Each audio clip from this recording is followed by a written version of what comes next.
Merci, Monsieur le Président. Madame la Première ministre, la France, libératrice du Mali, est chassée d'Afrique, quasiment sans préavis. Centrafrique, Burkina Faso, etc. La France, cette grande puissance diplomatique qui a normalement un langage universel qui doit parler à tout le monde, cette France se fâche avec ses partenaires. Elle a même réussi à se fâcher. En même temps, il faut le faire avec le Maroc et l'Algérie. On est donc face à un échec diplomatique cuisant, dramatique pour l'avenir. Et j'allais vous demander quelle est votre politique pour l'Afrique, mais le président de la République a déclaré le 27 février qu'il n'y avait plus de politique française en Afrique. Alors, est-ce vrai ? Pour vous répondre, la parole est à la ministre de l'Europe et des Affaires étrangères, Madame Catherine Colonna. Madame la ministre. Merci Monsieur le Président, Mesdames et Messieurs les sénateurs. Monsieur le sénateur, je connais votre intérêt pour l'Afrique, mais voyez-vous, depuis quelque temps, l'Afrique a changé et la France aussi a changé.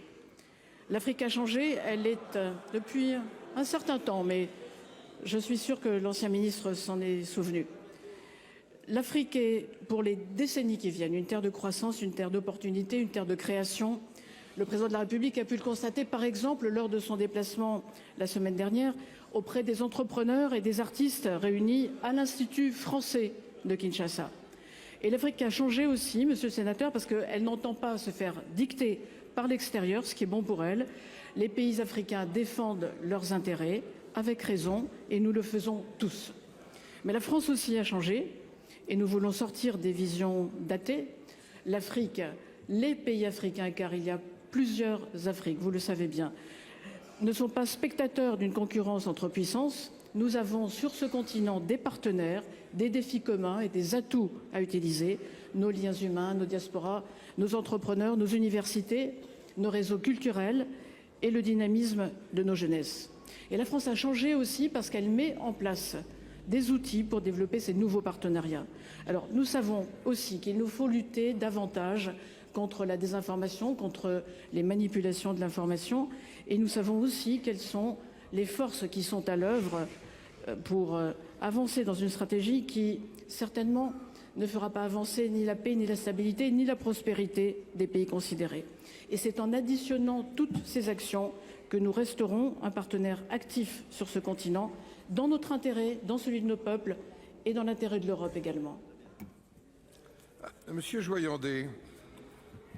Oui, merci Madame la Ministre. Je crois surtout que si les choses ont changé, la France doit reprendre son destin en main, en Afrique comme ailleurs. Nous refusons d'ailleurs, suite à la déclaration franco-américaine du mois de novembre 2022, un éventuel copilotage de nos bases en Afrique avec nos alliés des États-Unis d'Amérique. La France est suffisamment grande pour s'occuper d'une vraie politique en Afrique. Vous avez des moyens à votre disposition, Madame la Ministre. Vous savez que nous disposons quand même de ces bases prépositionnées en Afrique. Les accords ont été renégociés en 2010. Ils sont très vivants, ils sont utiles. Ce n'est pas la peine de vouloir tout casser. Les déclarations que nous avons entendues sont particulièrement inquiétantes. Vous avez un corps diplomatique qu'il faudrait protéger au lieu de le casser, qui est exceptionnel et avec lequel nous avons défini une ligne très claire pour l'Afrique, très intelligente. Ni ingérence, ni dédain. Nous ne les laissons pas tomber, mais en même temps, nous ne sommes pas effectivement des colonialistes. Nous devons combattre cette idée. Le président de la République ne doit pas laisser dire que la France est un État néocolonialiste. C'est vraiment l'honneur de la France et notre image. Nous ne devons plus être humiliés. Sur tous ces sujets, Madame la Ministre, je conclus. Sur tous ces sujets, Madame la Ministre, le Sénat, la Commission des Affaires étrangères peut vous aider. Avec le président Cambon, nous vous demandons ici un débat parlementaire. Merci. Ah, Fachi Béton, notre président très puissant. Notre président est le président, il est très puissant. Peuple de Dieu, regardez comment la France a bougé à cause de la parole de notre président, la parole de notre président, et bouger la France. France a bougé, Afrique a bougé.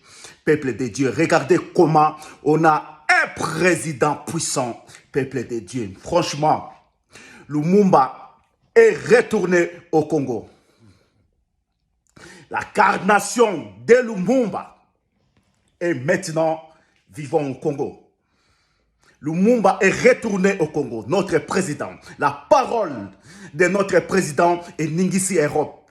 Monde Ningani, peuple de Dieu. On a un président très puissant. Le moment, il est là, de soutenir rien.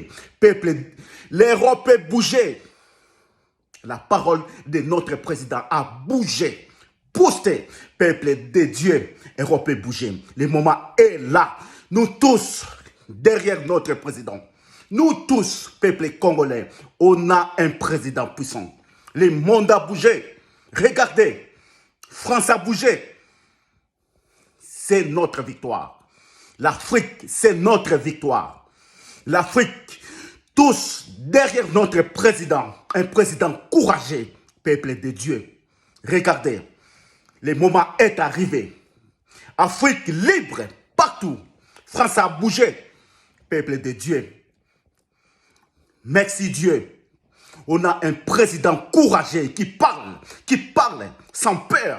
Regardez, puissance de notre président. L'Afrique est kofungwama na Congo. Afrique est kofungwama na Congo. Je vous parle, je suis un médium. Afrique est kofungwama na Congo. Le moment est arrivé. Afrique libre. Le moment est arrivé de l'Afrique libre.